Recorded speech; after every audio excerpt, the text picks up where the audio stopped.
We have to remember that children born today are exposed to these chemicals from birth, perhaps even before birth. Now, what is going to happen to them in adult life as a result of that exposure? We simply don't know.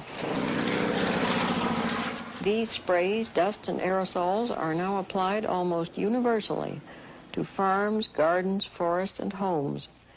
Non-selective chemicals that have the power to kill every insect, the good and the bad, to still the song of birds and the leaping of fish in the streams, all this, though the intended target may be only a few weeds or insects. Can anyone believe it is possible to lay down such a barrage of poisons on the surface of the earth without making it unfit for all life?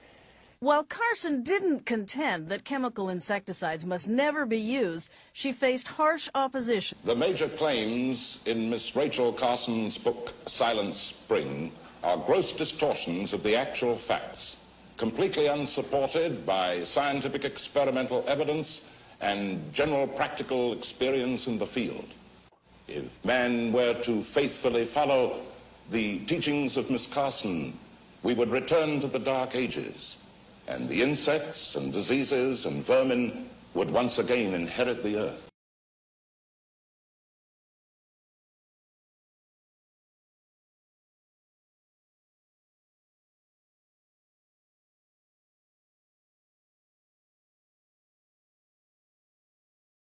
Silent Spring by Rachel Carson, published in 1962, is the groundbreaking environmental science book that exposed the harmful effects of pesticides, particularly DDT, on the environment, wildlife, and human health.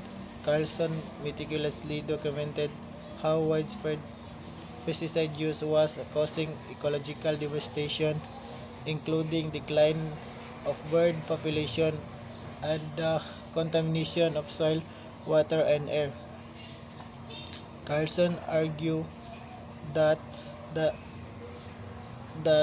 indiscriminate use of pesticide was leading to a silent spring, where the natural world would be devoid of the sound of birdsong due to their declining numbers. She highlighted the interconnectedness of ecosystem and warned of the long-term consequence of poisoning the environment. The book sparked widespread public concern and led to increased awareness about the need for environmental conservation and regulation of pesticide use. It played a vital role in environmental movement and ultimately led to the banning of DDT in many countries, and the establishment of environmental protection agencies.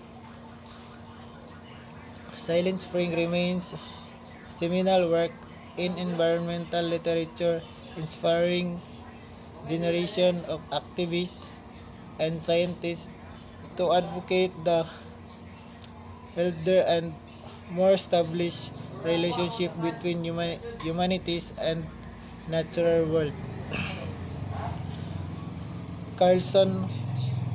Carlson's writing style is complaining,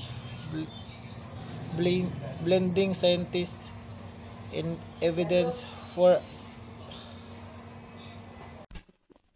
With the possibility of a grave infantile paralysis epidemic, San Antonio health authorities attacked germ carriers on a citywide front.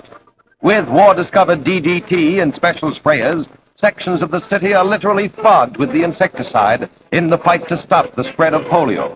Every suspected spot is sprayed.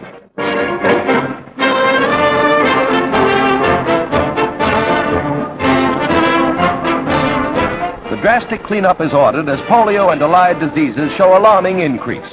Even streams come in for disinfecting, and in the parks precautions are taken to prevent gatherings of youngsters. Literally tons of DDT are used on this dread disease that attacks our young. Again, war, destructive and terrible, contributes one of its discoveries to save life.